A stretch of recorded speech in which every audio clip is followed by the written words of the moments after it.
पहले और अभी की मूर्ति पूजा में जमीन आसमान का फर्क है, बहुत फर्क है। आजकल तो लोग सिर्फ नाम की मूर्ति पूजा कर रहे हैं, ना तो बताने वाले सही बता रहे हैं कि कैसे करनी है मूर्ति पूजा, ना ही करने वाले सही कर रहे हैं। तो अगर आपको सही मूर्ति पूजा का महत्व जानना है तो इस वीडियो को एंड तक जरूर देखें। सबसे पहला स्टेप आता है सफाई।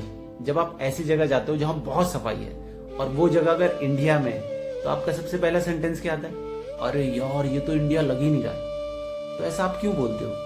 क्योंकि जो सफाई है वो आपका ध्यान खींचती है अपनी तरफ। फॉर एग्जाम्पल, जैसे आप मॉल्स में या म्यूजियम में जाते हो तो जब आप एंटर करते हो तो सबसे पहली चीज जो आपका ध्यान खींचती है वो होती है सफाई।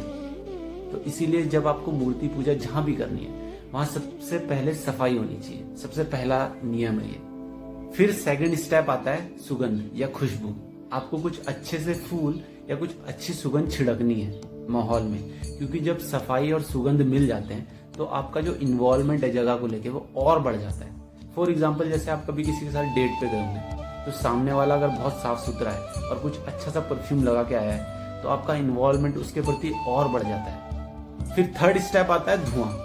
आजकल तो मॉडर्न टाइम है तो आप धूप अगरबत्ती कुछ भी जला लेते हो, मगर पहले के टाइम पे जड़ी बूटियां जलाते थे, क्योंकि आप अगर उसका धुआं इनहेल करते हो तो आपके लिए कोई हार्मफुल नहीं होता। मगर आजकल जो धूप है या अगरबत्ती है उसका धुआं बहुत हार्मफुल होता है। खैर छोड़िए, तो धुआं करते थे तो सारी जगह ब्लर हो जाता था। तो फिर उस ब्लर में एक दिया जलाते थे और उस दिए को रखते थे मूर्ति के नीचे।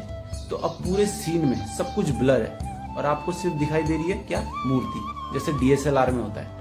पीछे का बैकग्राउंड सारा ब्लर और जो फोकस होता है वो होता है ऑब्जेक्ट पे। फिर एक गुरु आते थे और उस मूर्ति के पीछे का मैसेज या गुण को लोगों को बताते थे। फॉर एग्जाम्पल, हम सरस्वती माता की मूर्ति लेते हैं। उनके पहले हाथ में है किताब, दो हाथ में है वीणा और चौथे हाथ में है माला। तो उनका जो पहला इंडिकेशन है वो है किताब। अगर आपको कोई भी कला या कोई भी क्राफ्ट सीखना है तो आपको उसकी थ्योरी पढ़नी पड़ेगी। फिर उनका सेकंड इंडिकेशन है वीणा। तो आपने जो थ्योरी पढ़ी है अब उसका आपको क्या करना है? प्रैक्टिकल करना है। फिर उनका थर्ड इंडिकेशन आता है माला।